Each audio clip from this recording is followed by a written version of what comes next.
in the direction of...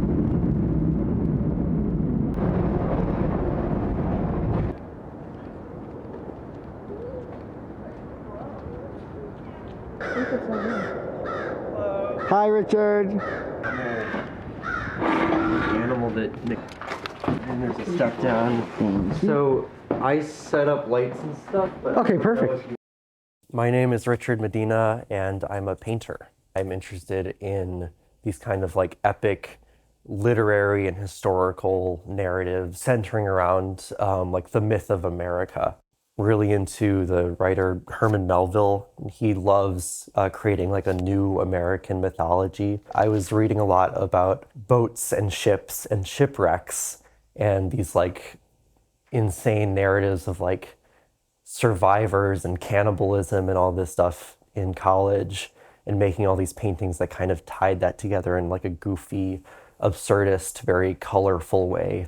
Yeah, I worked on a boat on the Great Lakes for 2 months, kind of just researching and gathering photos and just working all the time. I needed a change. It was kind of an escapist kind of thing, but I also wanted to like do something wild. I was working as a legal assistant. I quit my job, and then I went through a bunch of licensing steps to get a merchant mariner credential. I went through so many different government agencies. It's like the Department of Homeland Security, the TSA, the Coast Guard, the Department of Transportation. I was doing it all by myself, just like at work and downtime, just like, answering a phone and then being like, okay, and then filling out a form. I had to take an oath.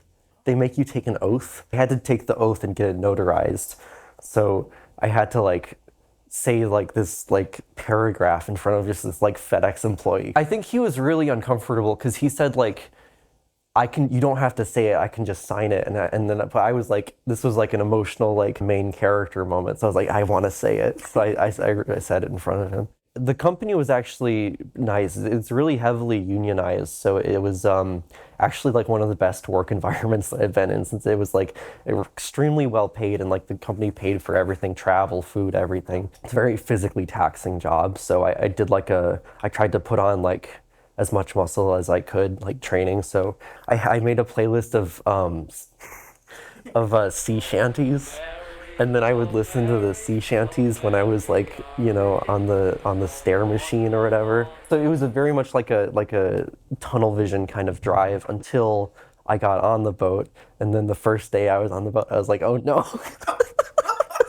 I worked on the Paul R. Tregurtha, which is the largest boat that is in the Great Lakes. It's 1,013 feet long. The ship is massive, but most of it, there were only like 20 people on board, and most of the space was taken up by like cargo holds. We did the same route basically every 2 weeks, going from like the Duluth area, picking up coal and dropping it off at 3 different ports.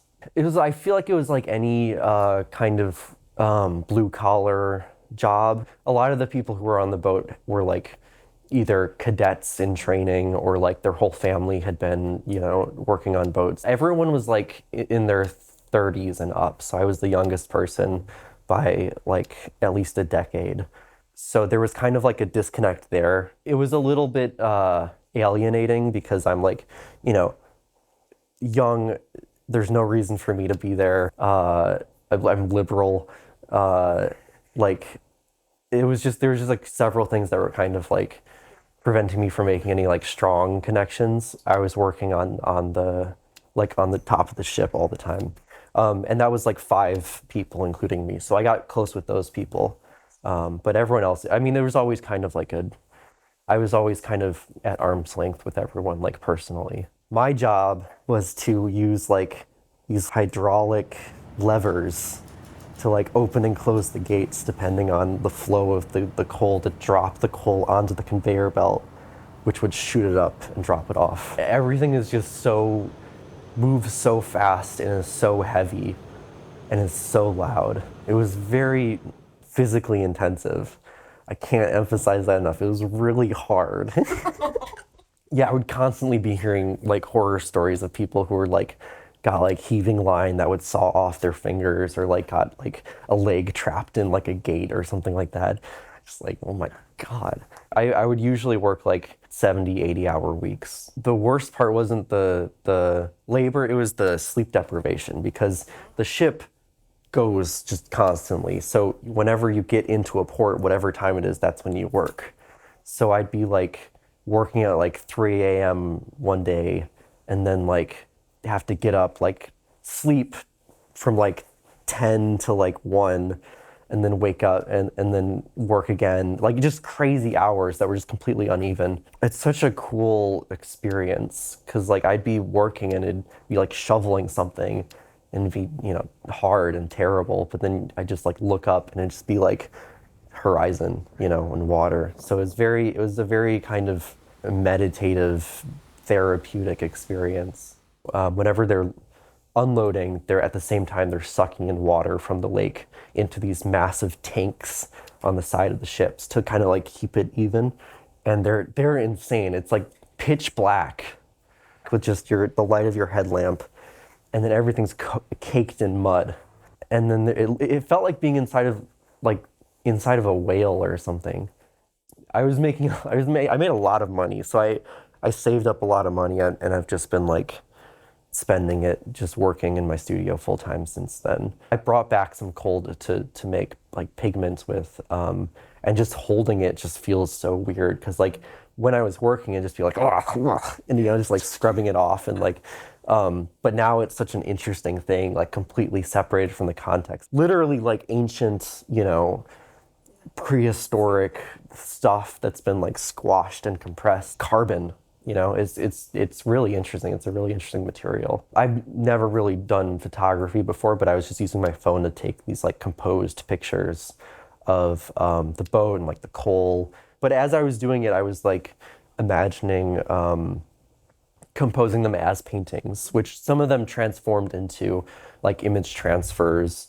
I was also like collecting a lot of stuff. So like taking copious notes of everything and collecting as much stuff as I could carry out of there. So like I took a bunch of coal, I took a bunch of rust scale. I'm not comfortable like enough with it to be like, oh, it was all part of my practice, you know? It kind of was and it kind of wasn't. It was, what it was a very fortunate combination of different things that gave me a cool experience and enough funding to make and live for a couple months without working, and also provide like content or like inspiration for a new body of work. I would consider it part of like the process. I wouldn't consider it any kind of like performative thing. I have thought about doing other like traditional like American masculine jobs, like being a logger or like working on an oil rig or something like that. I think it would need to come from somewhere deeper than just like the meme of it. Part of this series is kind of rediscovering what it means to like paint. Like my work had kind of trended towards becoming very mechanical, image-based and appropriative, and like that felt very joyless to me. And it's like I want to kind of rediscover what I like about painting, which is like struggling with a canvas and like working through it and creating something new and very spontaneous when you're in the act of painting. Some of this stuff is like gesturing towards that. And I think the next steps would be to bring back color and try to bring back images and try to go back to the kind of work I was making before, but with this added kind of knowledge. Working with like really organic materials, primeval materials like the coal. I feel like I've rediscovered my interest in painting. I'm trying to like create like a mental foundation. I think the next thing is not like, oh, I'm gonna go, you know, pan for gold or something. I think the next thing is like, try to make good paintings. So yeah, I think that's where my head's at. Lovely. Yep. Lovely. Awesome. Cool. Let's cut there.